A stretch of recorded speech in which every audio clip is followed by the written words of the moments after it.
할렐루야. 오늘 예배 자리에 나온 모든 성도님들에게 하나님의 한없는 은혜와 축복이 함께 하실 줄로 믿습니다. 우리는 세상 살면서 분별력 있는 삶을 살길 원합니다. 분별력 있다는 것은 세상을 안전하고 건강하게 살기 위한 중요한 전제 조건이죠. 선과 악을 분별하고 좋은 것과 나쁜 것, 지금 할 것과 나중에 할 것, 이런 것을 잘 정하고 분간하는 사람은 지혜롭다, 분별력이 있다, 그렇게 이야기하게 되죠. 우리 영적인 세계에서도 이 분별력이 너무나 중요합니다. 그러면 영적인 분별력의 중요한 척도, 가장 중요한 척도는 무엇입니까? 바로 하나님이 어떤 분으로 깨닫는가, 이게 가장 중요한 척도예요. 하나님이 어떤 분이신가. 자, 하나님을 왕으로, 하나님을 주로 우리는 고백합니다. 그의 성품에 대해서 전지전능하시고 사랑이 많으시고 공의로우시고 이런 이야기 입술로 합니다. 그런데 이것이 들어서 알고 있는 입술로의 정의가 아니라 정말로 내가 깨달아서 체험하여서 그 하나님이 정말로 그런 분이시다 고백했을 때 그의 삶은 질적으로 변화를 받게 되죠. 하나님의 어떤 분이 깨달으면 그 즉시 다가오는 건 뭐냐면요, 그 하나님에 비추어서 나의 존재는 어떤지를 성찰하게 됩니다. 그 하나님과 비교해서 나를 보면은요, 나는 낮아지고 겸손해질 수밖에 없습니다. 하나님 앞에서 자신을 낮추고 하나님의 은혜를 기억하고 높이며 살아가는 것이 그리스도인입니다. 분별력 있는 사람입니다. 그렇게 사는 사람을 겸손하다고 합니다. 아무리 지위가 높아져도요, 교만하지 않고 가난한 마음을 갖습니다. 아무리 지위와 형편이 떨어져도요, 비굴하지 않고 부유한 마음을 갖습니다. 그게 겸손한 사람이죠. 이솝우화에 그런 이야기가 있습니다. 한 당나귀가 있어서 건장하고 튼튼했는지 왕궁에서 왕을 태우는 위치로 택함을 받았습니다. 그가 왕을 태우고 길을 갑니다. 그런데 사람들이 다 자기를 보고 무릎을 꿇고 엎드리고 그러는 겁니다.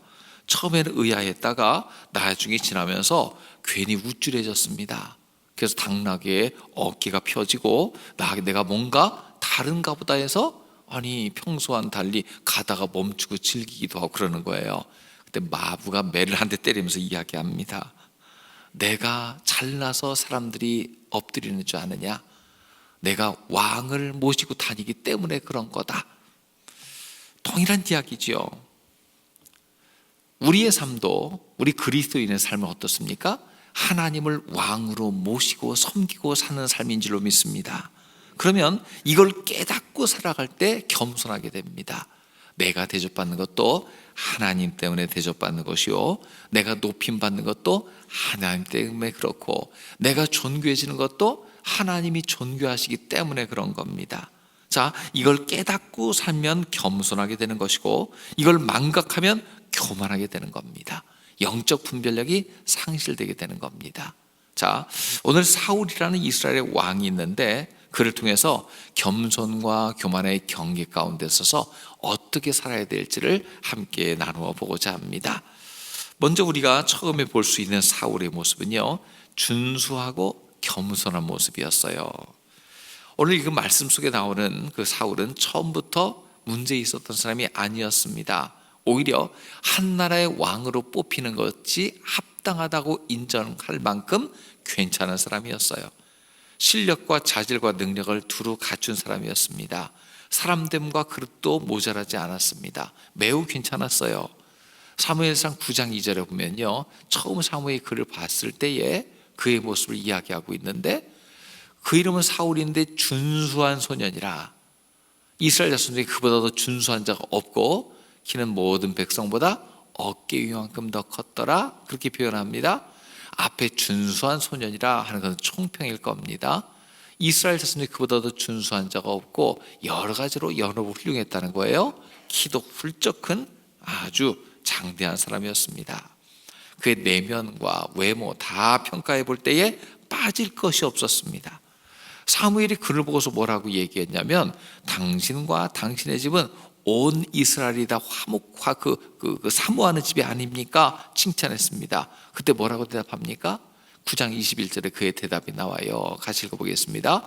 사울이 대답하여 이르되 나는 이스라엘 지파의 가장 작은 지파 베냐민 사람이 아니니까 또 나의 가족은 베냐민 지파 모든 가족 중에 가장 미약하지 아니하니까 당신이 어찌 내게 이같이 말씀하나이까 하니.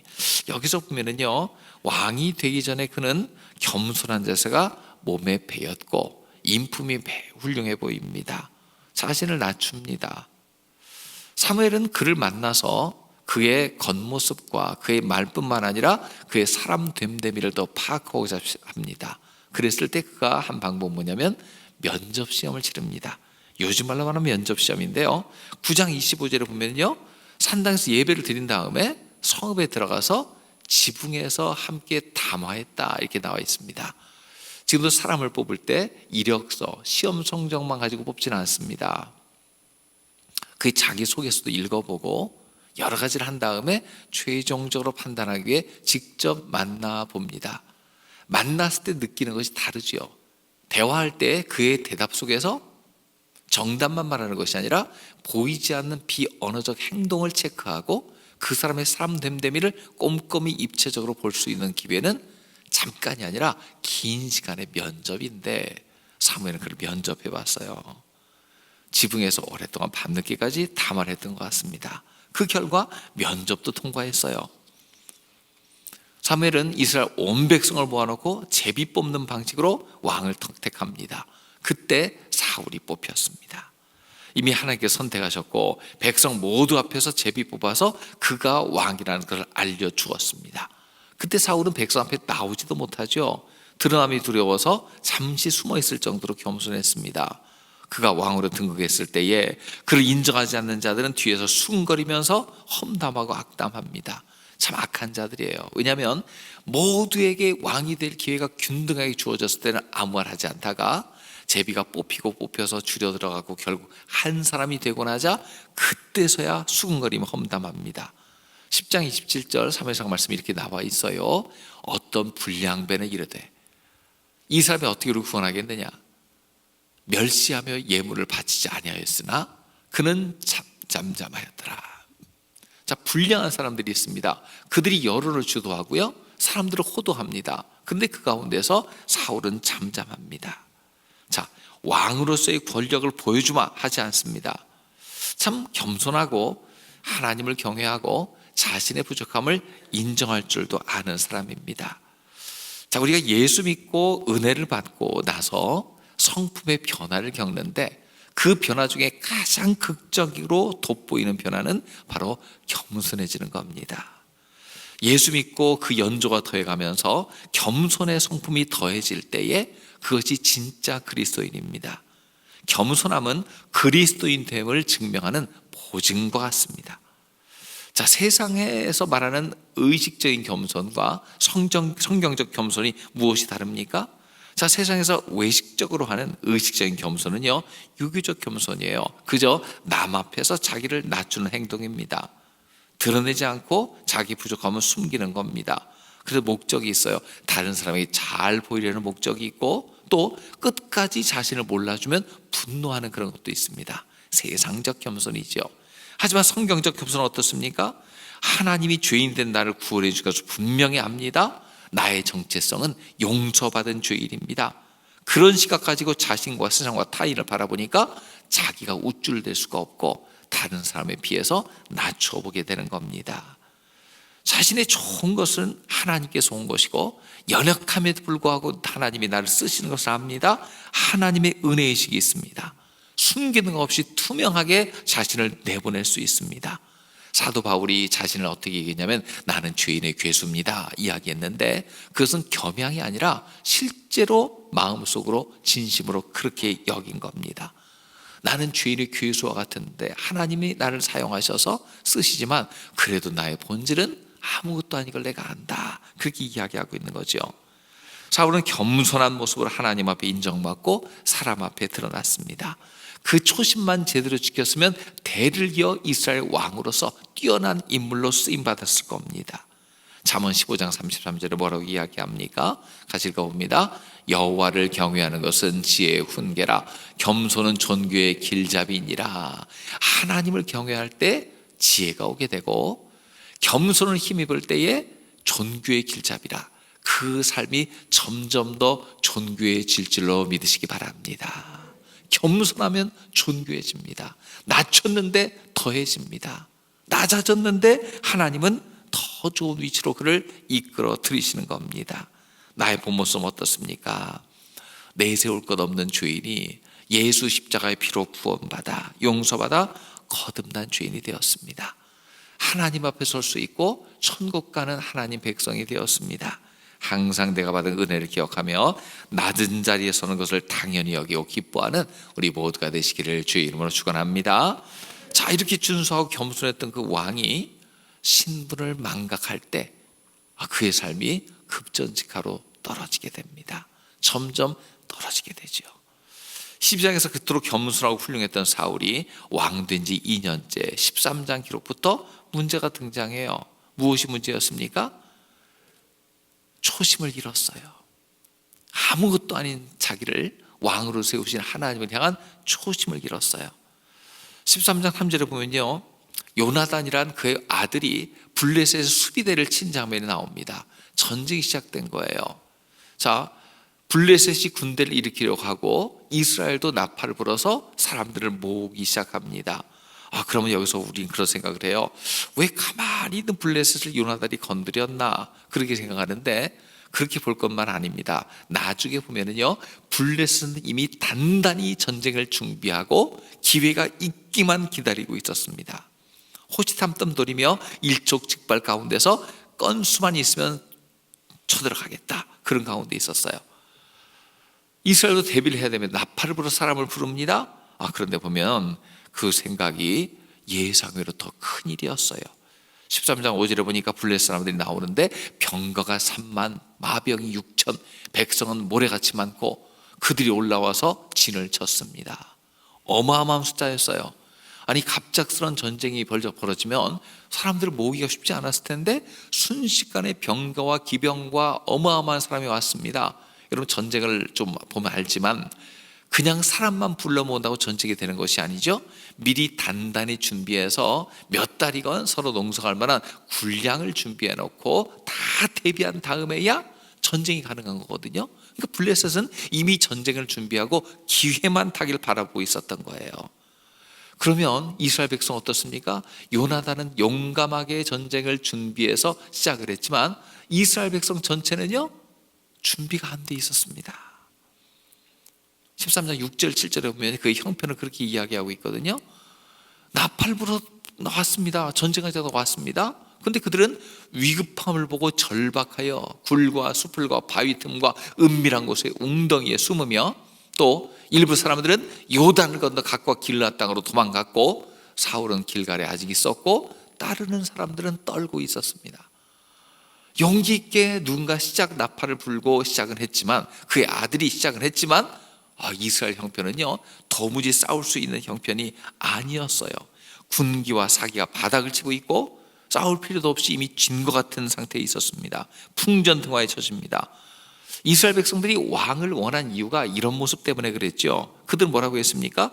주변 나라들이 왕이 있어서 우리 대신 싸움에 앞장서는 거 보니까 너무 부럽습니다. 우리도 그랬으면 좋겠습니다. 그리고 왕을 세운 거거든요. 자, 그러면 사울은 어떻게 해야 됩니까? 그들을 안돈시키고 내가 나와 싸우리라, 합당한 리더십과 실력을 보여줄 기회입니다. 그가 시험대에 오른 겁니다. 과제가 제일 먼저 주어졌어요. 적과 싸우는 것이 아니라 백성들의 불안감을 잠재우고 흩어진 군사력을 재집결시키는 중요한 과제가 그에게 주어져 있습니다. 그러기는 어떻게 해야 됩니까? 내 힘으로 가능합니까? 성경에 나온 하나님의 사람들은요, 이런 위기 때마다 늘 하나님을 붙든 줄로 믿습니다. 하나님밖에 없어요. 그래서 하나님 붙들기 위해서 영적인 지도자인 사무엘을 그 자리로 초청을 합니다. 예배드리고 기도하고 그 다음에 나가야지, 그런 마음이 있었던 거예요. 거기까지 잘했어요. 사무엘을 초청했습니다. 오기로 약속했습니다. 그가 승리를 기원할 때 다시 힘 얻어 싸울 수 있을 겁니다. 근데 문제는요, 사무엘이 정한 기한이 다 되는데 아직 안 오고 있어요. 8절에 보니까 사무엘은 사울과 정한 기한이 1회 동안인데 1회 동안 기다렸지만 오지 아니함에 백성이 흩어지고 있었습니다. 사울이 끝까지 잘 견뎠다니까요. 7일 동안 견디고 있었습니다. 근데 사람들은 자꾸 흩어집니다. 블레셋과의 싸움은 언제 시작할지 모릅니다. 그때 사울의 엄청난 실책, 잠깐을 기다리지 못한 그의 큰 패착이 거기 나옵니다. 13장 9절입니다. 같이 읽어보겠습니다. 사울이 이르되 번제와 화목제물 이리로 가져오라 하여 번제를 드렸더니, 자, 여기서 보면 빨리 가서 사인을 여기 해주세요. 우리 양해해 주실 게 뭐냐면 센서가 조금 잘못돼 갖고요, 가끔 저게 울려요. 주일날 올린다고 너무 놀라지 마시고 센서가 중요한데, 자, 어쨌든 사울이요, 이때 어떻게 해야 됩니까? 사울이 센서가 좀 모자란 게 하나님이 지금 자기를 시험하는 거다, 이걸 깨달아야 되거든요. 곧 전쟁이 일어날 위기 가운데 하나님을 의지하지 않는지 너를 시험하고 있는 거다, 그걸 깨달아야 되는데 그게 막판에 밀려가지고 이걸 깨닫지 못했어요. 초조함 가운데서 어떻게 합니까? 백성들이 자꾸 나가니까 자기가 나서서 제사를 드립니다. 하나님께서 사무엘에게 맡기신 영적 권위를 침범합니다. 그의 신분이 왕이지만 그보다 높으신 하나님, 그를 임명하신 하나님, 그 하나님께서 영적 권세를 사무엘에게 떼어주신 그 고난을 잠깐 뛰어넘습니다. 이게 문제였어요. 은혜를 겸손히 기다리기보다 하나님이 정하신 경계를 넘어서서 내가 은혜를 구하면 되지, 왕권을 넘어서서 제사장의 권한, 즉 하나님의 영역을 침범했습니다. 이것이 왜 그토록 큰 죄입니까? 자, 만약 이렇게 전쟁을 해서 승리하면요, 전쟁 승리가 하나님에게 있는 것이 아니라 자기의 결단에 있게 되는 거예요.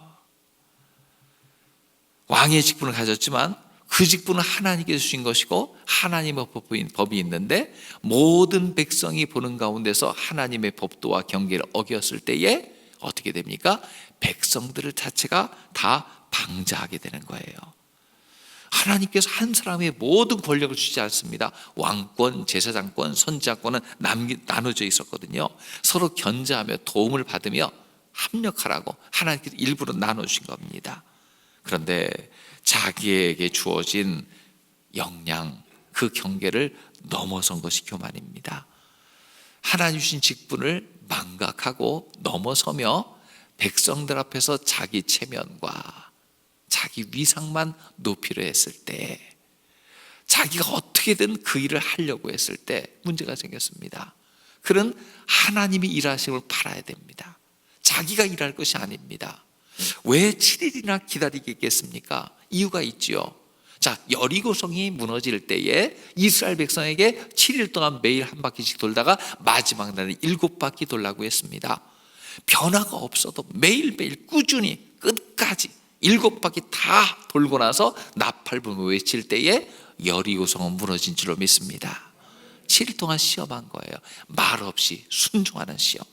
그 시험을 통과했잖아요. 근데 사울은 그 시험을 통과하지 못한 겁니다. 7일의 끝에 우리는 늘 기억해야 돼요. 하나님이 내게 주신 그 고난과 그 직임과 그 경계를 잘 지키고 하나님 의지하며 살아가시길 주의 이름으로 축원합니다. 그래서 그는 초심을 잃은, 그래서 분별력을 잃은 왕이 됩니다. 사울이 제사장의 할 일까지 대신한 것이 그렇게 큰 죄인가? 왕위를 폐위시킬 만한 죄인가? 정상 참작해야 되지 않는가? 인간적인 시각에선 그래요. 왜냐하면 적들은 꽉 모여 있죠. 여긴 소수인데 흩어지죠. 마음 우왕좌왕하죠. 영적으로도 불안하죠. 전문적인 군사훈련을 받지 않은 백성들을 나팔을 불러 모았는데 지금 적과의 상대를 보니까 분명히 질 것 같거든요. 그러나 이 전쟁을 잘 살펴보면 이 전쟁은 순종함으로 결국은 이길 싸움이었는 줄로 믿습니다. 긴박한 전쟁터에 7일 기다리게 한 건 이유가 있어요. 기다리며 하나님이 베푸시는 구원을 보라는 거죠. 사울을 시험한 겁니다. 그 기간 동안 그의 마음을 연다는 겁니다. 눈앞에 펼쳐진 위기, 강한 적들, 흩어지는 나약한 백성들 속에서 그는 무엇을 바라봐야 됩니까? 그럼에도 하나님만 바라봐야 될 줄로 믿습니다. 그는 전쟁을 이길 전략 전술과 사람들을 어떻게 용인할 것인가, 그런 거 생각할 수 있습니다. 그런데 그것보다도 더 생각할 것은 무엇입니까?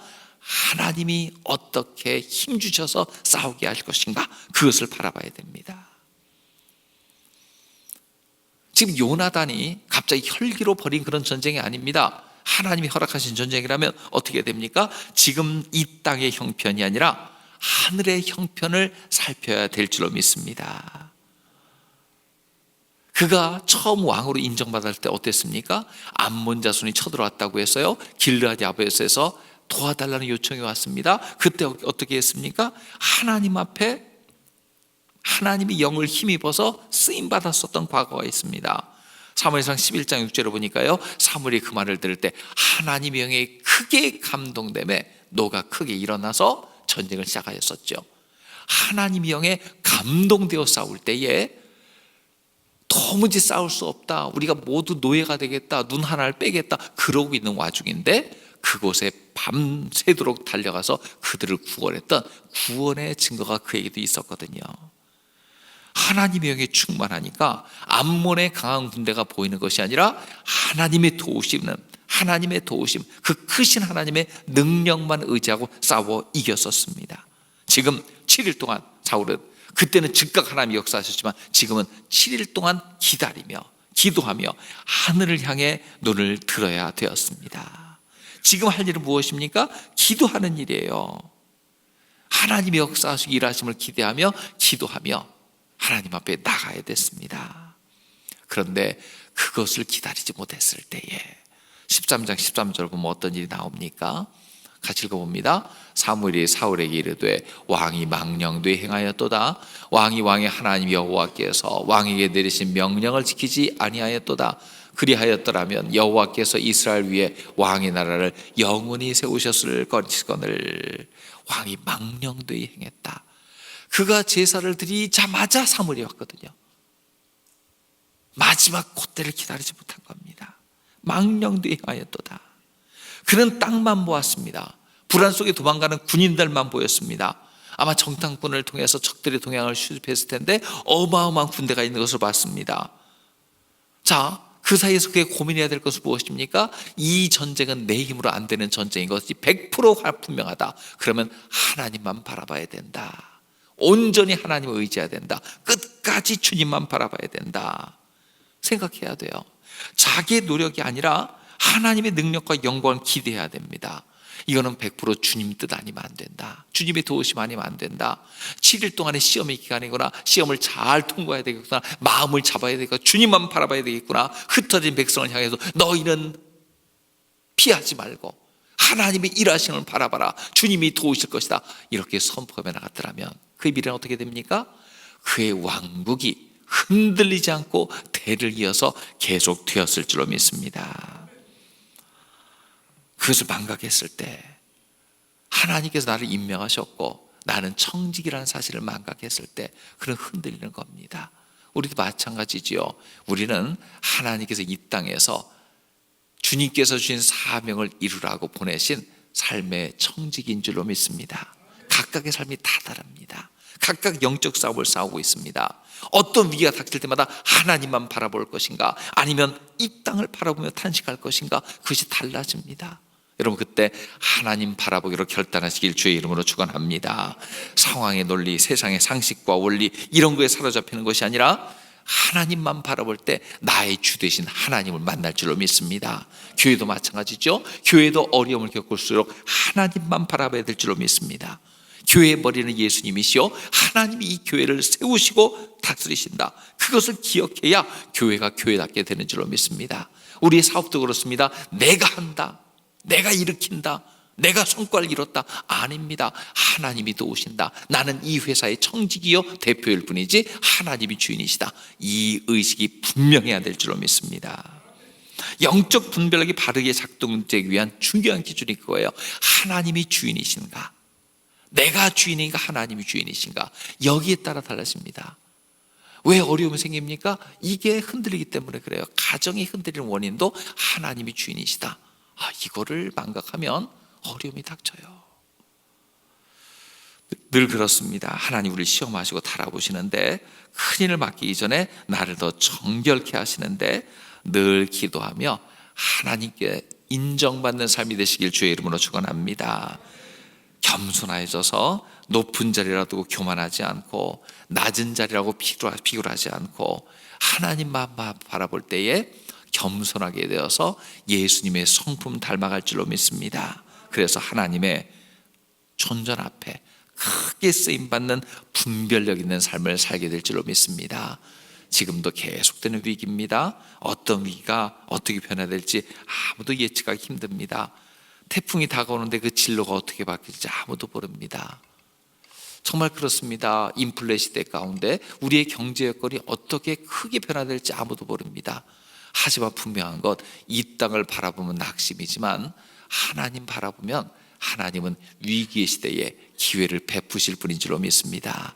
그 주님을 바라보며 늘 승리하는 하나님의 자녀들 되시기를 주의 이름으로 축원합니다. 기도하겠습니다.